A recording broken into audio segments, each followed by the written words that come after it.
So guys here is the break अनि यहाँ चाहिँ खतरा डाँडो छ होइन रोडको माथि आई विल सो यु कस्तो छ होइन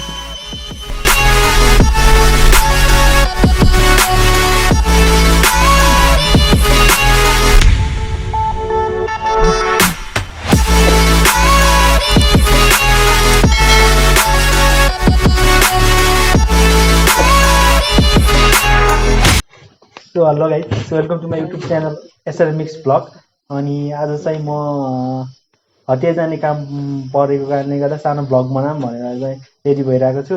अब हटियामा जाँदाखेरि सानो सानो यहाँ झर्नाहरू वाटरफलहरू पनि म तपाईँहरूलाई एक्सप्लोर गर्नेछु र रिगाको पनि सानो सानो ठाउँहरू एक्सप्लोर गर्नेछु। मेरो गाउँ कस्तो छ म तपाईँहरूलाई सबै एक्सप्लोर गर्ने कोसिस गर्नेछु।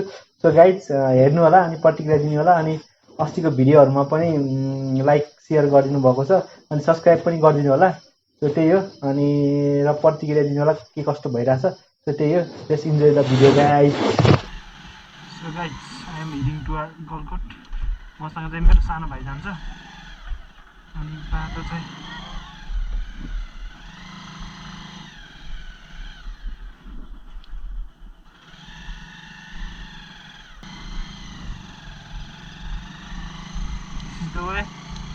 यहाँ तल्तीदेखि चाहिँ अप्ठ्यारो छ त्यही भएर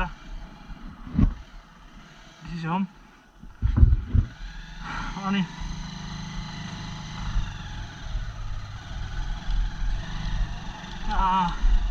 I have 150 pulsar. This is my uncle's bike. अनि बाटो हल्का हल्का खराब छ। सो त्यही हो, यसरी नै गइन्छ अब। दिस इज आवर गाउँ। गाउँघर यस्तै हो, बारीसारी छ, घरहरू।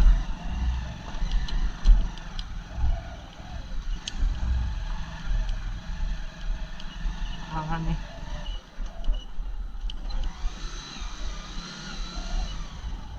पारीको सिसा खाने हामी बल खेल्न जाने नि यतै बाटो हो थोरै अगाडि। यहाँ फेरि बाटो हल्का खराब छ, बिस्तारै जानुपर्छ।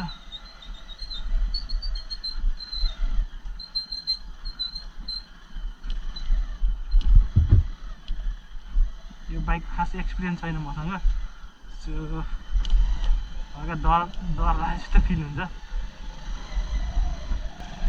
यहाँ चाहिँ होमस्टे बनाएको थियो, अहिले त अब कोरोनाले गर्दा होमस्टेको पनि खासै काम छैन। दिस इज आवर चौर। भलिबल फुटबल खेल्ने ठाउँ चाहिँ यही हो। अनि यहाँको पछि म भ्लगमा देखाउँछु।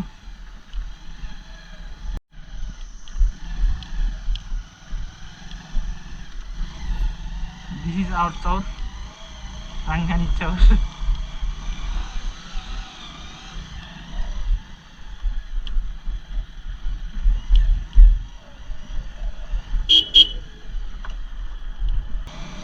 मन्दिर लाम्चे, यहाँ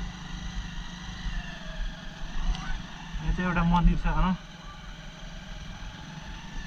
शिवालय मन्दिर। 12 लागेछ, माथि चाहिँ घुम्तीको धारो छ, त्यो घुम्तीमा पनि चढ्ने प्लान बनाइरहेको छु। लेट्स सी सक्सेस हुन्छ या हुँदैन।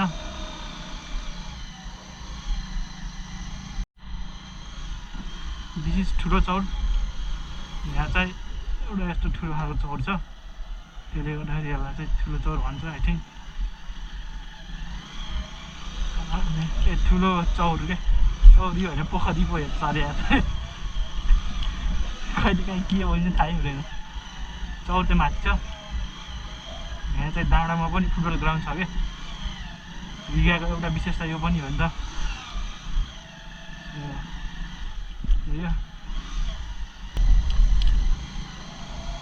स्कुल सुजित भाइको स्कुल यही हो, मैले पनि पढेको यही हो।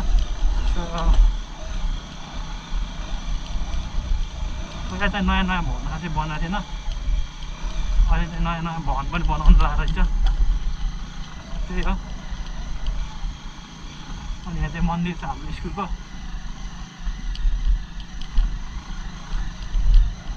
हान्दियो यार गरिदियो यार।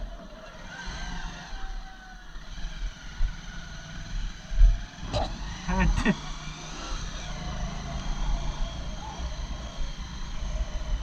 दिस इज द भ्यू अनि यहाँबाट देखाउनु पर्दाखेरि त यता साउने खोला पानी सिसा खाने म हाम्रो घर चाहिँ त्यहाँनिर स्कुल चाहिँ पहिला यहाँ थियो हामी पारिदेखि यहाँ आउँथ्यो हेर अझै पनि यहीँ पर्छ अनि यता पारि चाहिँ सिसा खाने भन्छ देखि चाहिँ पाण्डव खाने यता घुम्थ्यो भन्छ अनि यहाँ चाहिँ यो डाँडालाई चाहिँ टापुको डाँडा भन्छ आई थिङ्क अनि त्यसले पारि बस्ती छ बाटो चाहिँ अलि त्यहाँ भने बाटो पुऱ्याउनु लाग्दैछ यार डाँडामा बाइक कुदाउनु छुट्टै मजा हुन्छ क्या यार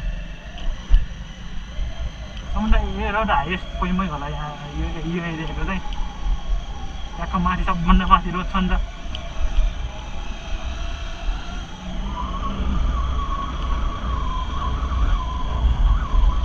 इन्जोय द भ्यू गाइज यहाँको रुख पनि फेमस छ है रिगाको मान्छेहरूको प्रायः जस्तो फोटो भइरहेको छ यसमा यो अनि पारि चाहिँ गुल्मी पर्छ अनि यतातिर बालुङको ठाउँहरू भइहाल्यो यहाँ चाहिँ सबै गलकोट नगरपालिकाभित्र नै पर्छ अनि यो लोकेसनलाई चाहिँ पञ्चौली भन्छ यहाँ मन्दिर पनि छ यता कोट यहाँ आई थिङ्क पूजाहरू पनि लाग्छ तपाईँको बाटो चाहिँ ओह्रालो ओह्रालो छ सम्हालेर चलाउनु पर्ने अवस्था छ गोब्रोको चाहिँ चार्ज गरेको चार्ज नै भएन रहेछ अब हेरौँ कतिसम्म भ्याउँछ त्यति नै खिच्ने हो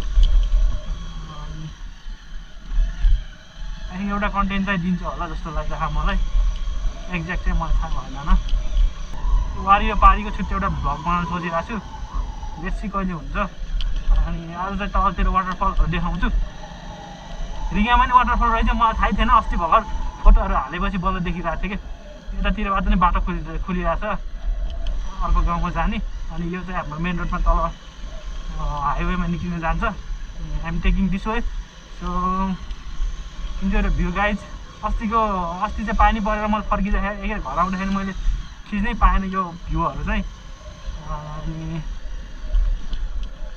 त्यही हो हल्का बाटो चाहिँ अप्ठ्यारो छ अफ रोड हो अब बिस्तारै जानुपर्छ डर के आगे जित्यो भन्दै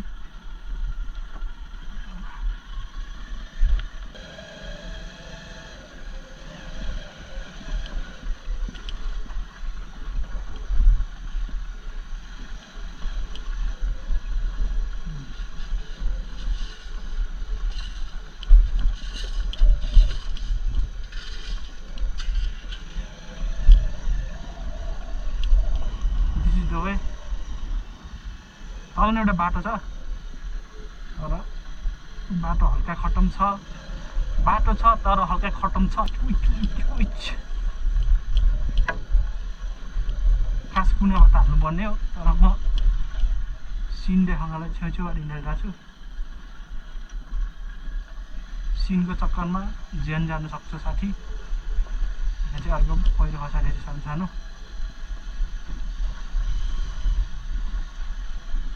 यहाँबाट एउटा भ्यू हानिदिउँ न त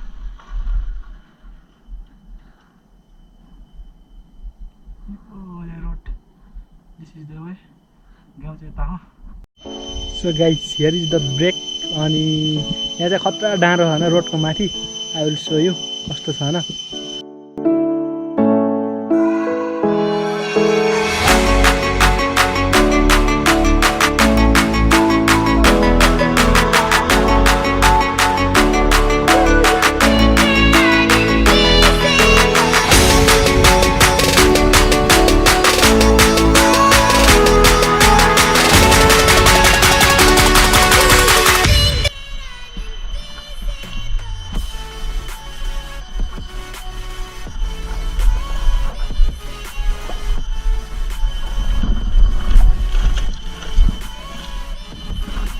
भन्दै यहीँ लुट्यो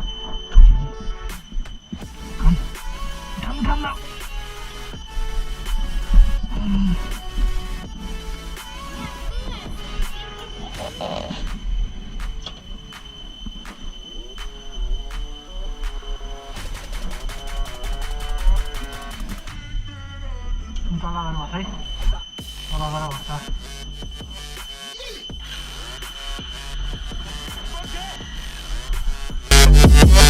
Yeah.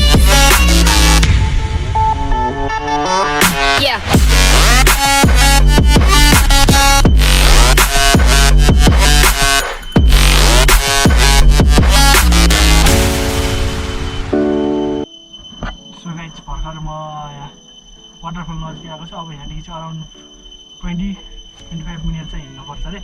झर्ना चाहिँ यतातिर कुनामा छ अरे। सो अब हामी उतै जान्छौँ अनि बाइकलाई चाहिँ यहीँ थन्काएर गइन्छ। अहिले उता जानु छ त्यहाँतिर। सो त्यही हो, किप वाचिङ।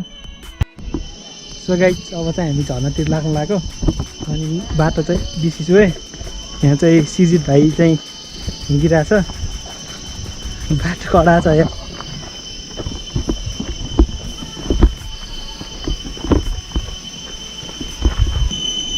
यता चाहिँ काँडेबास भन्छ, ए काँडेबास यता माथि, यो चाहिँ गुल्मी पारीतिर सबै। त्यो डाँडोमा नि म माथि त्यो डाँडोदेखि पारी पनि जाने प्लान बनाइरहेको छु। एकछिन हेरौँ के हुन्छ। अनि बाटो चाहिँ यही हो गाइस। अनि वाटरफल हामी चाहिँ त्यही गइन्छ अब।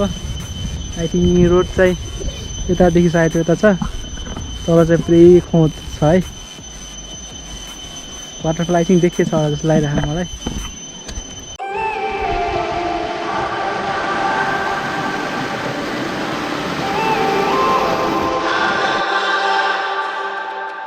When I'm up through the night, I can't turn down the noise, tear all the words out of my mind about who I'm supposed to be. Last गर्मी भइरहेको होइन, ट्याक्कै परिरहेको। बाटो चाहिँ यस्तो छ है, तल गएपछि सिधै स्वा हो, माथि नि डाँडो, अगाडि चाहिँ सिजित ब्रो। हामी आएको चाहिँ त्यसै रोडको बाटो त्यहाँ माथि भयो, त्यसै गरेर उहाँ गएर बाइक राख्यौँ, यता बाइक राख्यौँ अनि यता झरेर यस्तै ए यो यो यो यो टक्क यो डिस्यो है। अब चाहिँ आई थिङ्क झर्नामा आउनु लागिसकेछ फाइनल्ली। अब झर्नाको छेउमा आइसकेको छ। साउन्ड सुन्ने छैन होला खोलाले गर्दाखेरि, तर एक्सट्रिम लेभल छ यार, सोचे भन्दा अल्ट्रा के। यस्तो होला भने मैले एक्सपेक्टेसनै गरेको थिएन। Look the waterfall man. Start to believe I can't get it right. Remember the days I let slip away.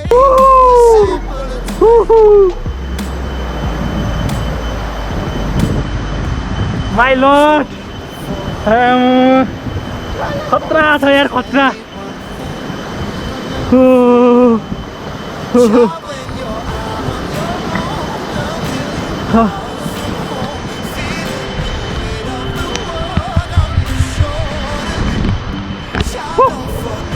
Finally waterfall. उहाँ कसरी निसासिने जस्तो छ यार। यहाँ पहिरो पनि गरेछ। सिरिज भाइले त्यहाँ पुगिसकेको छ, त्यहाँ माथिदेखि वाटरफल छ। कडा यार।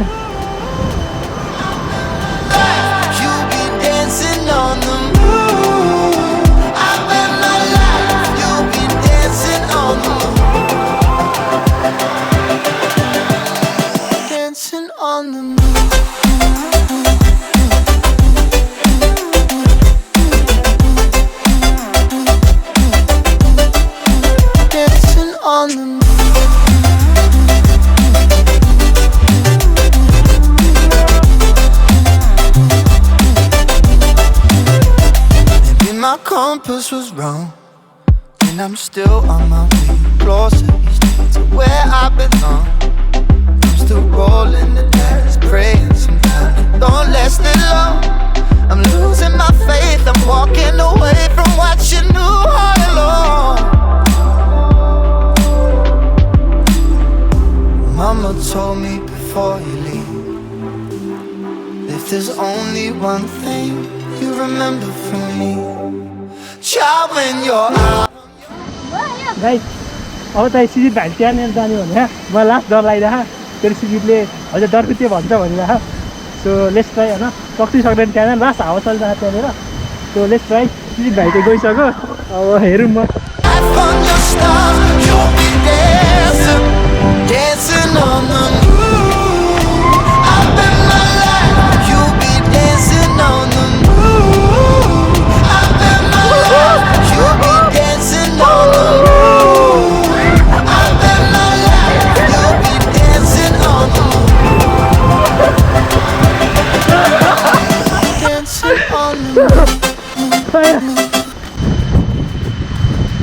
डर के आगे जिते म्यान, डर के आगे जिते। हामीसँग चाहिँ यहाँको स्थानीय बुवा हुनुहुन्छ, उहाँले चाहिँ त्यो झरनाको बारेमा सरसबै भन्नुहुन्छ ल बुवा। सम्पत्ति हो यो, राष्ट्रको सम्पत्ति हो यो होइन। अब यो अहिलेसम्म डुबेको थियो। अहिले धेरै मान्छेहरू यो हेर्नको लागि आयो।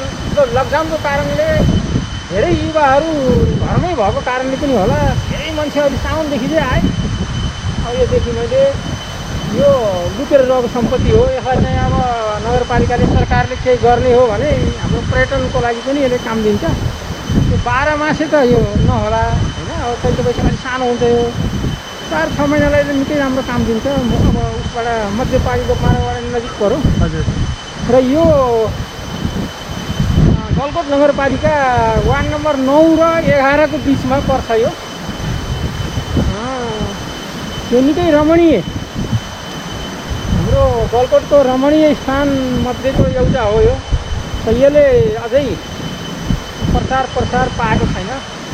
यसले विकास चाहिँ पायो भने यहाँ चाहिँ अलिकति सुझबुझ भएका मान्छेहरू, ओदाका मान्छेहरू, सचेत मान्छेहरूले यसलाई चाहिँ उपयोग गर्न सक्यो भने उसको भविष्य राम्रो छ। यो ठाउँको भविष्य पनि राम्रो छ।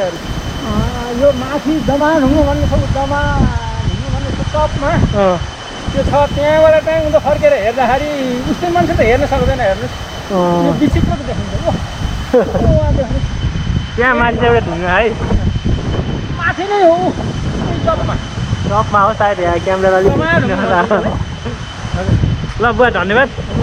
अनि उहाँ बुवाको चाहिँ यो यहाँनिरै खरबारी रहेछ। अनि बुवालाई चाहिँ सधैँ आउने जाने त्यस्तो साह्रो, मलाई चाहिँ फर्स्ट टाइम देखेर कस्तो डर लाग्यो। त्यहाँ म गएको पनि छैन, तर बुवालाई चाहिँ यहाँ सानैदेखि होला आज यति बस्नु।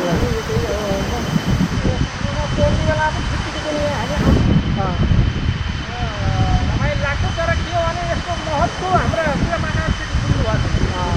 हाम्रा तीर्थहरू जहाँ रमाइला छ, हाम्रा अधिकांश तीर्थस्थलहरू रमाइलो मनोरञ्जन दिने ठाउँहरूमै छन्।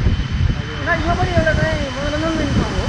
योले चाहिँ अहिले चाहिँ अलिक प्रचार पारेर मान्छेको चाहिँ व्यापकता भइरहेको रहेछ। खुसी लागेको छ आफ्नै ठाउँमा यस्तो खालको लोकेसनहरू हुँदाखेरि आफूलाई पनि खुसी लाग्छ। त्यही भएर मैले पनि युट्युबमा सानो भिडियोहरू बनाउँछु। अनि यहाँबाट एक्सप्लोर भयो भने अझै मान्छेलाई यहाँ लिन सकिन्छ नि त। त्यही भएर चाहिँ यहाँ एकचोटि आफ्नो भिडियो बनाऊँ भनेको आएको। तपाईँ अझै धन्यवाद।